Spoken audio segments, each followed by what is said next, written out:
Surprise, motherfucker. You know, it's funny. When I made the video essay about Hyperdeath-Kisses, my goal for that video was to get it done before Valentine's Day. That didn't come out on Valentine's Day. So, I kinda hope that this video would get out before the next newsletter, which I thought would be about summer. Maybe I forgot my seasons because I totally forgot spring.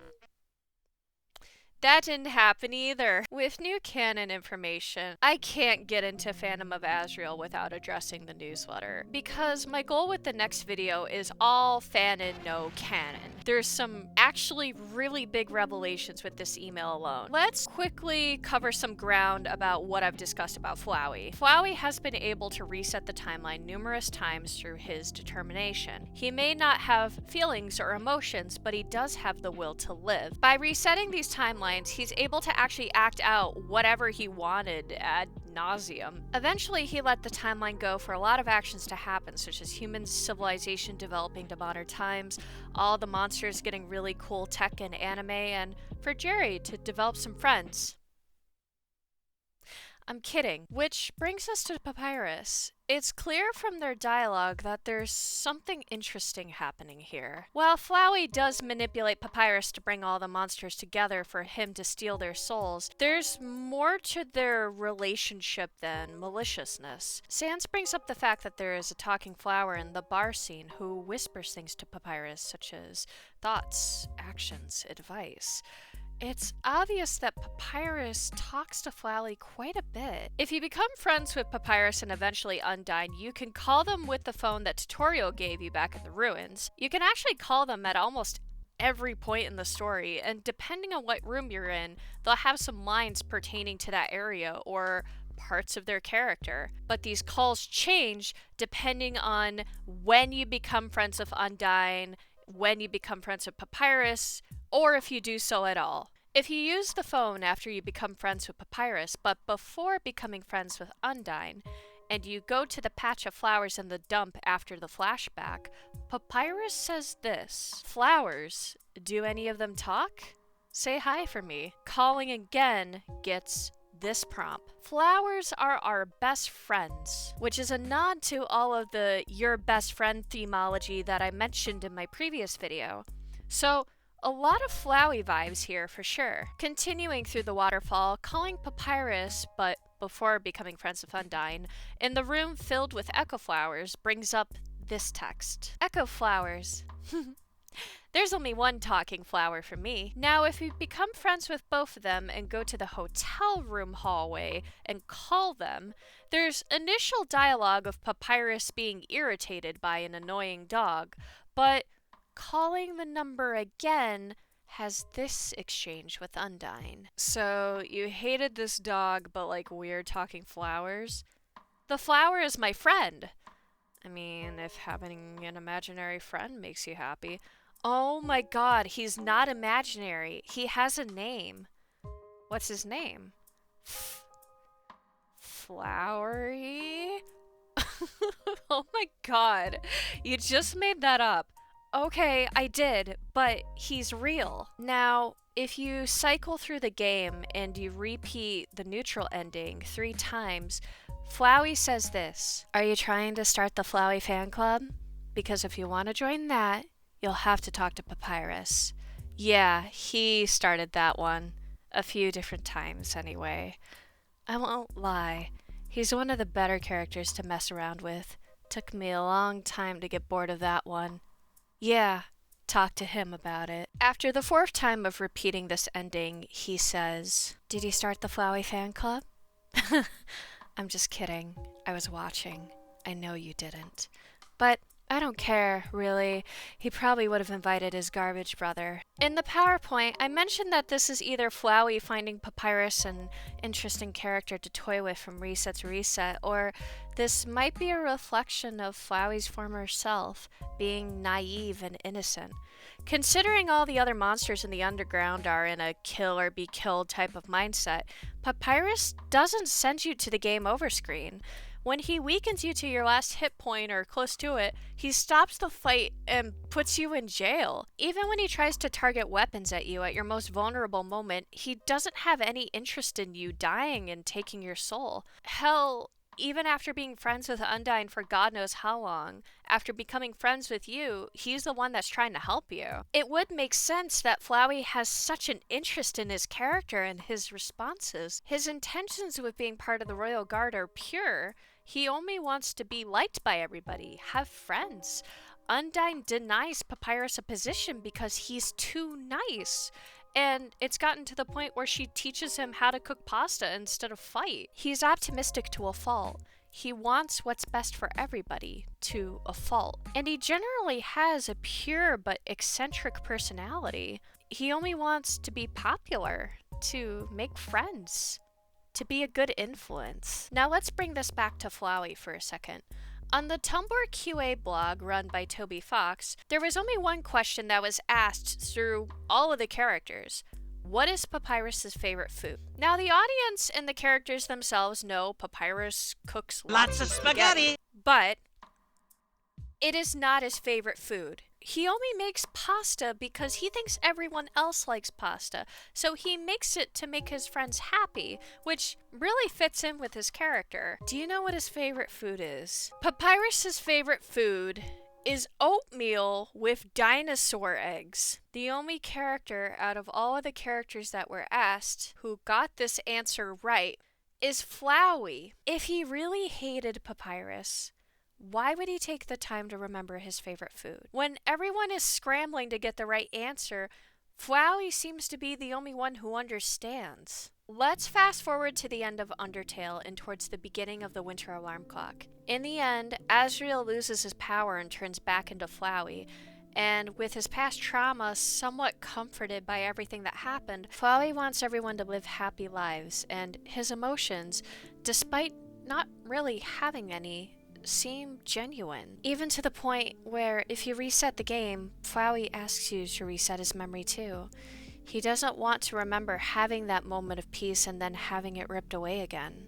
And with this ending, there's no clear indication of where Flowey has gone, and it's implied that Flowey is in those flower beds for good. He's not going with everyone else, especially with lines of, someone has to take care of these flowers. I can't come back. I just can't, okay?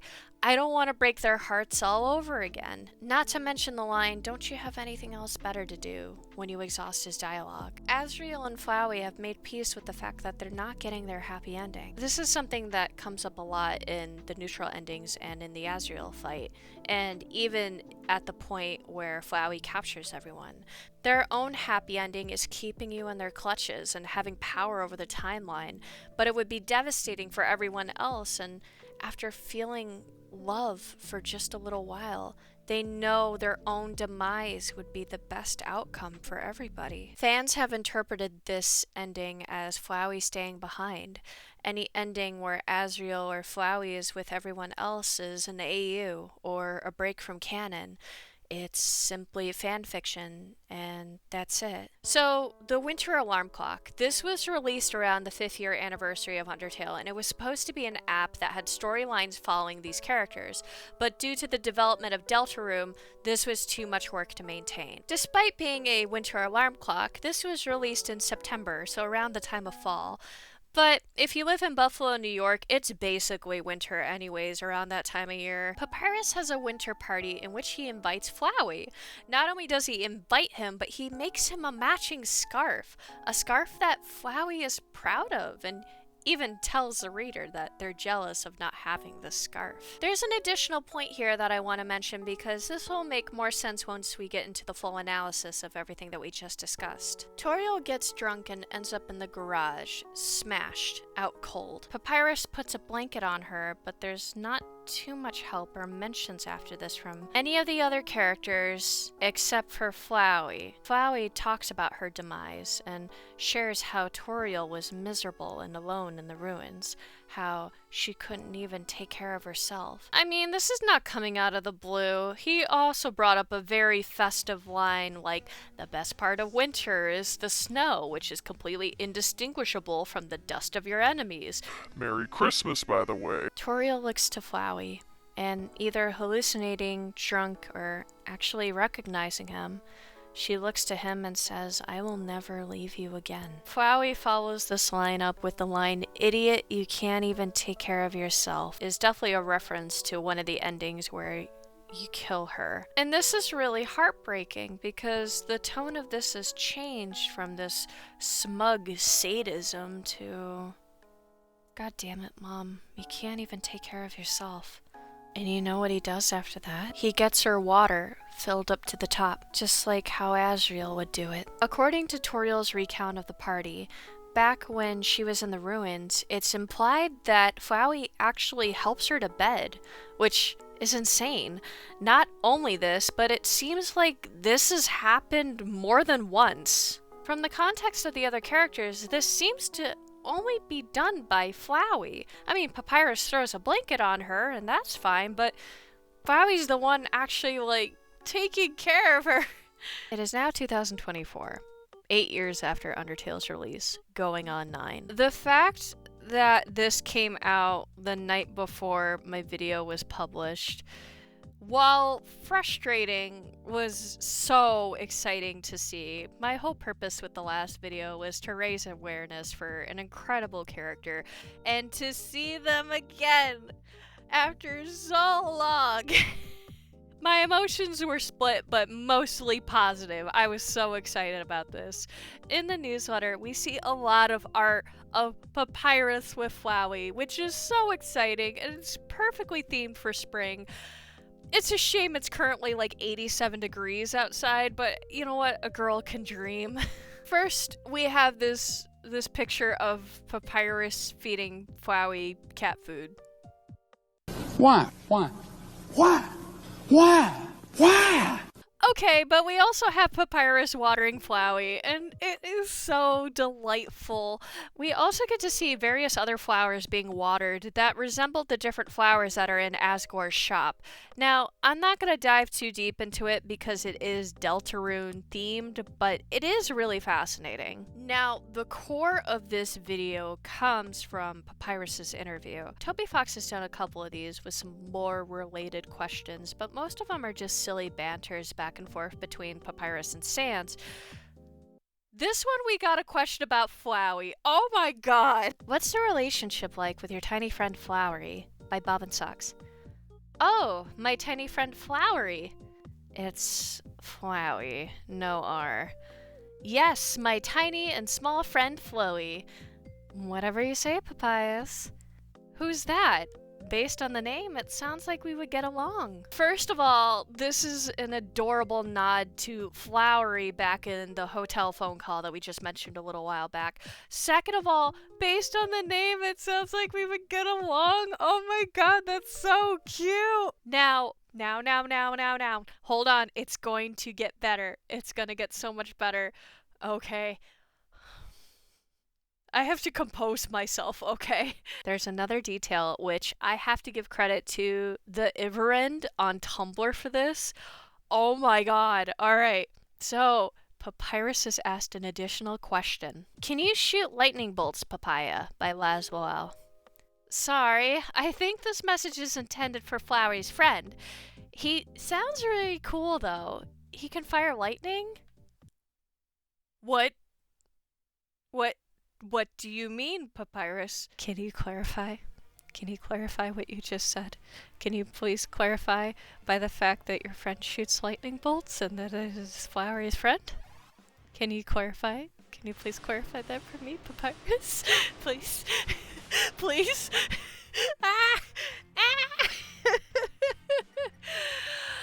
Are we getting Hyperdeath Asriel content? Now, before people hop on and say it's Metaton shoots little bolts.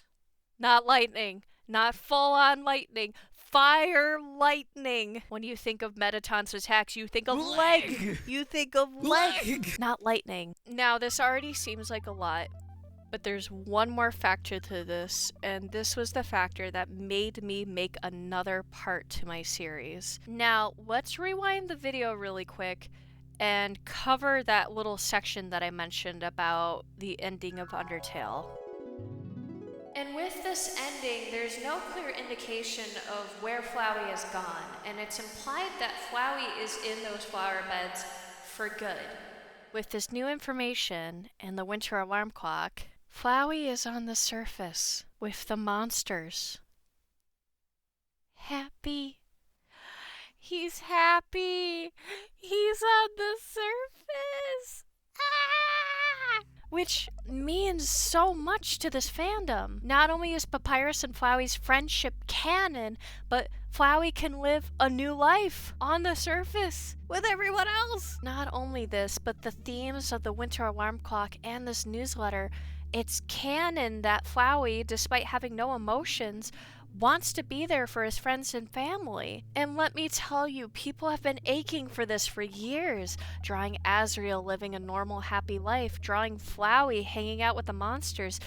There is so much art of Azriel being happy because he didn't get that happy ending in the pacifist route, even after doing everything right and saving the world. Hell, people have been drawing Azriel reuniting with his family on the surface, or even Frisk giving up their own souls so that Azriel could live a normal life. This is huge. This is gigantic. I can't thank Toby enough for releasing this newsletter, because it's been so long since we've heard any good news of our flowery best friend. This is why I had to do a separate video about this, because literally the fandom is finally getting confirmation that Flowey's happy, and I'm happy too. Cheers, man. Anyways, that's all I had to share. Thank you for hearing me ramble, and if you're a Hyperdeath Azriel fan or part of the Flowey fan club, check out my previous video. I play through Undertale through the lens of Flowey and Azriel, talk about the official merch that came out, the tarot cards, and do a high-level introduction of the fandom and its many talented creators. I also have a TikTok, an Instagram, Tumblr, and an AO3. With that, may all of your hopes and dreams come true. See you soon.